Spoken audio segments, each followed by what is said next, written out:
Hey everyone. Before we dive into the story, don't forget to like this video, subscribe to the channel, and drop a comment telling us where you're watching from and what time it is there. That way YouTube will keep showing you more stories just like this one. Alright, let's get started. This happened about a year ago when I was 22, working part-time as a food delivery driver for a small local restaurant in Cedarfield, Ohio. Cedarfield isn't anything special. Just a quiet suburban town with a decent downtown area and rows of residential streets lined with identical two-story houses. Pretty much the definition of middle-class America. I took the delivery job mainly to save up some extra money while looking for something better. It wasn't glamorous, but the tips were decent, and most of the time, people were polite. It was a Thursday night, around 9:30 p.m. Not too late, but late enough that most families were settling down for the evening. I was just finishing my shift when the manager called me over and handed me one last delivery slip. "One more run, man. The house is only about 7 minutes out. Easy money." I sighed and nodded. I'd already half mentally checked out for the night, but whatever. It was an easy $20 after tip. The order was simple: a family-size pasta and garlic bread. The address was on Willow Creek Lane, a newer subdivision just off the main highway. These newer houses all looked the same: clean, cookie-cutter designs, small front yards, and two-car garages. Nothing creepy about it, at first. I punched the address into my phone's GPS and set off. The neighborhood was unusually quiet when I pulled in. No kids playing outside, no dogs barking, no porch lights, just rows of darkened houses. It was strange. Most suburban neighborhoods, even at night, had some signs of life. I found the house easily enough. 378 Willow Creek Lane. It looked the same as the others: white siding, black shutters, trimmed lawn. The porch light was on, but the rest of the windows were dark. I grabbed the food bag, walked up the stone path to the front door, and knocked twice. No answer.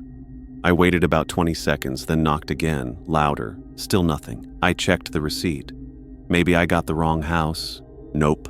It matched perfectly. I knocked a third time, feeling annoyed now. It was a prepaid order, so I didn't need cash. I just had to drop it off and get back. I was about to leave the bag on the porch when I heard the door creak open just a few inches. "Hello?" I called out. No reply, just the door, slowly inching open wider by itself. It wasn't the wind. There was no breeze. From where I stood, I could see a narrow sliver of the interior. Just a dim hallway leading deeper into the house. No movement. No voices. "Hey, your food's here," I said, raising my voice. Nothing. I should have just left the bag and bolted. Every instinct told me to. But against my better judgment, I took one cautious step closer. The smell hit me first, something damp and metallic. Not rotting garbage, not food, something worse. My stomach twisted. I leaned into the doorway and tried again. "Hello? You ordered food?" From deeper inside the house, I heard something, shuffling. Soft, dragging footsteps, getting closer. I backed up a step instinctively. This felt wrong. Everything about this felt wrong. The footsteps stopped just out of sight, maybe 10 or 15 feet away. Then a voice, low, raspy. "Come in." I froze. No thanks. Every self-preservation instinct I had screamed at me to turn around and leave. Instead, I politely said, can you come grab it? I'm not supposed to go inside." Silence. For a few long seconds, there was nothing. Then the voice again, firmer. "Come in." Something about the way it was said made my skin crawl. Not a request, a command. I took another step back, heart hammering now, and that's when I noticed it. There were faint handprints on the inside of the door. Not normal handprints, smudged, dirty. It was as if someone had pressed their palms against the wood for hours, leaving greasy, smeared marks all over it. I dropped the food bag on the welcome mat and backed away fast. "I'm leaving your order here," I said, trying to keep my voice steady. "Have a good night." No response. Just the door slowly swung wider as I backed off the porch. I turned and hurried back to my car, not looking back. As I opened the driver's side door, I heard it. A low, wet cough. Coming from the bushes near the side of the house. I slammed the door shut, locked it, and threw the car into reverse, tires squealing slightly as I backed out of the driveway. As I pulled onto the main road, I glanced into my rearview mirror. For a split second, I saw it. A figure steps out onto the porch, just standing there, watching me. I couldn't make out details. It was tall, thin, and completely motionless. I didn't slow down. I didn't stop. I didn't even breathe until I hit the main road and was well out of that neighborhood. Back at the restaurant, I told my manager what had happened. He laughed it off. Probably just some drunk college kids messing with you. Maybe. But deep down, I knew it wasn't that. Drunk kids don't leave weird handprints on doors. They don't smell like something died inside their house, and they sure as hell don't stand in complete silence, half hidden in the dark. I couldn't sleep that night. I kept replaying everything in my head. The smell, the voice, the handprints, the cough. The next day, I couldn't help myself. I Googled the address. What I found made my blood run cold. The house had been empty for 6 months. Foreclosure. Previous owner, an elderly man, was found dead inside, alone, no family, no next of kin, and worse, he hadn't been found for 2 whole weeks. By the time the bank repossessed the house, it had been abandoned long enough for everything inside to rot, which meant whoever, or whatever, was inside that house last night wasn't supposed to be there. Or maybe it had never left. Now, every time I get a late-night delivery, especially out in the quieter suburbs, I still hesitate, still check my surroundings, still get that awful cold feeling in my gut. Because deep down, I know one thing for sure. Not every door you knock on wants to let you leave again, and sometimes you don't even realize how close you came until it's too late.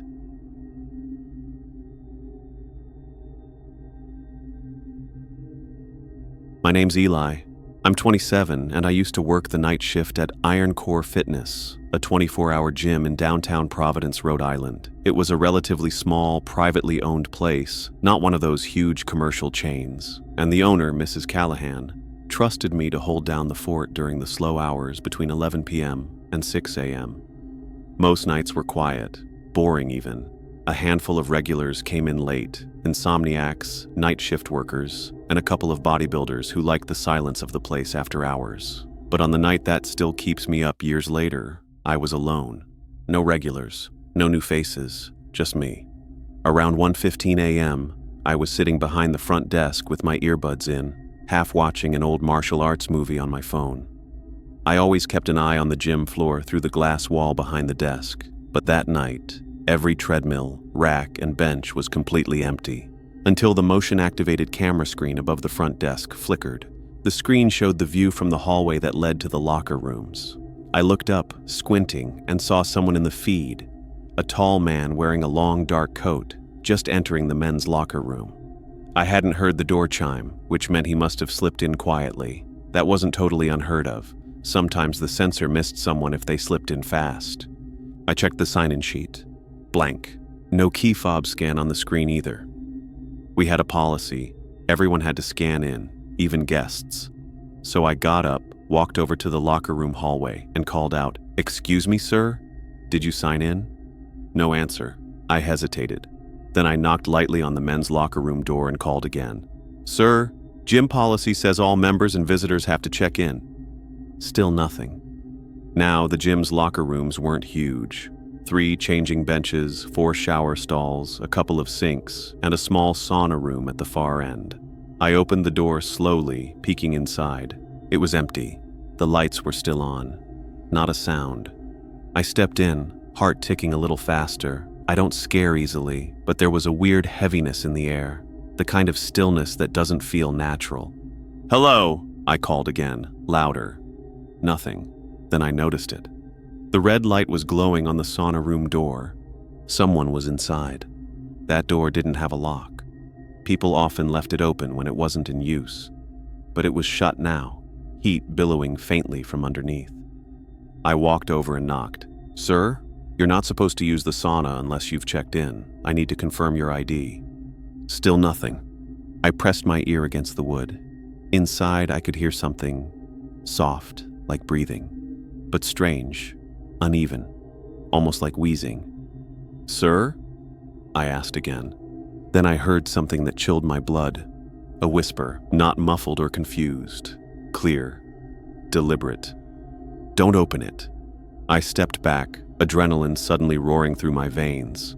I had no idea what the hell was going on. Was someone messing with me? A prank? I didn't wait to find out. I walked back to the front desk, trying to calm myself. I watched the hallway camera feed. No one came out. I pulled up the rest of the cameras. Nothing on the weight room floor, nothing in the cardio area. The locker room hallway is still quiet. And the sauna camera, black. The infrared sensor had been broken for weeks. That was when the power cut out. All the lights in the gym died at once. My screen flickered, then shut off. The only illumination came from the emergency backup lights over the exit signs and the faint red glow still coming from the sauna hallway. I sat there, frozen. Then, somewhere deep in the building, I heard something slam. Not like a door, not like weights, like wood cracking.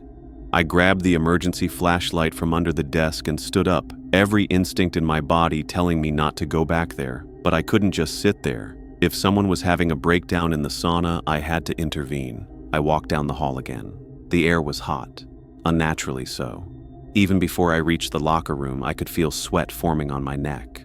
When I reached the sauna, I realized the red light was off. The door was wide open. Steam poured out into the hallway, thick and heavy like fog. I pointed the flashlight inside. Empty.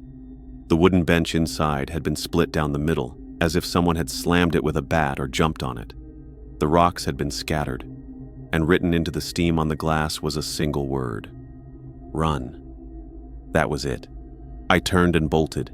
Back at the front desk, I hit the panic button under the register that automatically called the police. I didn't even wait. I ran outside into the parking lot, the cold air slapping me like a wake-up call. I waited there until the police arrived 10 minutes later. They checked the building. No one inside, no signs of forced entry, no names in the system that matched anyone who could have been in there that night. When I asked to see the camera footage, they told me the DVR system had failed the moment the power went out. Nothing had been recorded, everything gone. Mrs. Callahan came in at 6 a.m. and called in an electrician to check the breaker. They said there had been no surge, no blown fuse. Nothing should have caused the outage. I told her what happened. She believed me. Because it wasn't the first time. 2 years prior, a woman on the night shift had reported someone entering the women's locker room and disappearing. When she checked, the sauna light was on, but the room was empty. She quit the next day. I stayed another week. Then I left too. The gym's still open. They upgraded the cameras, installed motion sensors, but I still drive past it sometimes and feel that same heat rise in my chest. The fear, the unease, that whisper, don't open it. And I wonder, was it a warning or a threat?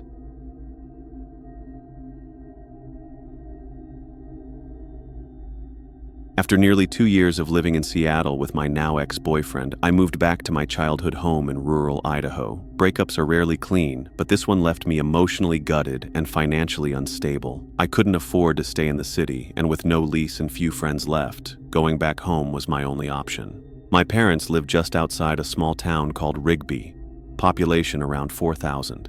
It's the kind of place where the only 24-hour businesses are gas stations and a single diner that never looks open. They were happy to have me back, and I was grateful, even if being in that house again felt like a regression. To stay afloat, I picked up night shifts at a veterinary clinic 2 towns over. I didn't mind the overnight hours. No customers, quiet environment, and the vet techs on staff were kind enough. It wasn't glamorous, but it paid the bills. It was a Thursday morning around 3:45 a.m. when I finished a particularly slow shift. I was exhausted and craving something greasy, so I stopped by a little diner called Lucky's on the outskirts of town. The neon open sign buzzed weakly against the dark sky, and the parking lot was empty except for a rusted truck by the dumpsters. I ordered to go: an egg sandwich, hash browns, and a coffee so strong it could strip paint. After grabbing my food, I realized I was nearly out of gas. There's a Shell station just 5 minutes down the road that's always open, so I figured I'd stop before heading home. It was colder than usual that morning. The air felt heavier than normal, still and eerie. I pulled into the gas station, relieved to see it wasn't entirely empty.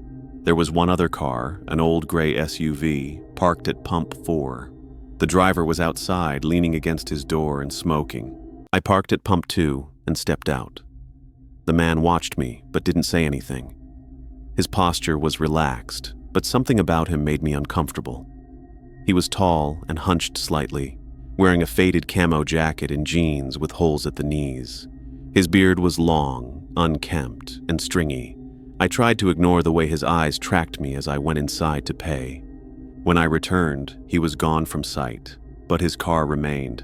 I started fueling and glanced around. No other movement, just the sound of the pump ticking up the dollars. Then I heard a voice behind me. "You dropped something," he said. I jumped, spinning around to find him standing less than 5 feet away, holding what looked like a napkin. "No, that's not mine," I said quickly. He didn't leave. He just stood there, still holding the napkin, smiling slightly with chapped lips. "You sure? I saw you drop it?" "I'm sure." I didn't want to be rude, but every alarm in my body was screaming. I turned back toward the pump and tried to focus on the numbers. "You live around here?" he asked. I didn't respond. Then he said something that made my blood run cold. "You were at Lucky's, right? Good coffee. Bet you live near North Fork Road, huh?" I yanked the nozzle out and shoved it back into the pump, my hands shaking. I didn't say a word. I just got into my car and locked the doors as fast as I could. As I pulled away, I looked in the rearview mirror. He was still standing there, holding the napkin, grinning. His SUV didn't move. I made it home 10 minutes later, heart pounding the entire way. The lights were off. My parents were asleep. I parked in the driveway, grabbed my food, and quietly let myself in using the spare key they kept in a fake rock by the porch steps. I locked the door behind me and went to the kitchen. Still shaken, I wasn't even hungry anymore, but I sat there in silence, nibbling the hash browns and staring at the darkened living room beyond the hallway. Then I heard it, the unmistakable sound of the front door unlocking. I froze, then slowly stood up. I waited. The door creaked open, then shut. I crept down the hall, keeping to the edge of the wall, heart hammering in my chest. "Mom?" I whispered. "Dad?" No answer. I reached the foyer. No one was there. But the air was different, cold, disturbed. I looked at the door. The fake rock was sitting inside the house on the floor near the shoe rack. I ran upstairs to my parents' bedroom and flung open the door. My dad jolted awake immediately. My mom sat up, squinting at me. "Someone's in the house," I hissed. "I swear to God, someone used the spare key." My dad was out of bed in a flash. He grabbed the aluminum bat he kept by the closet and headed down the stairs. I stayed behind, barely breathing. Minutes passed. Then I heard my dad's voice. "There's no one here." I went down slowly. Every room was lit up now. My dad stood near the dining table, his face pale. "What?" I asked. He pointed. The back door was cracked open. We hadn't used it in days.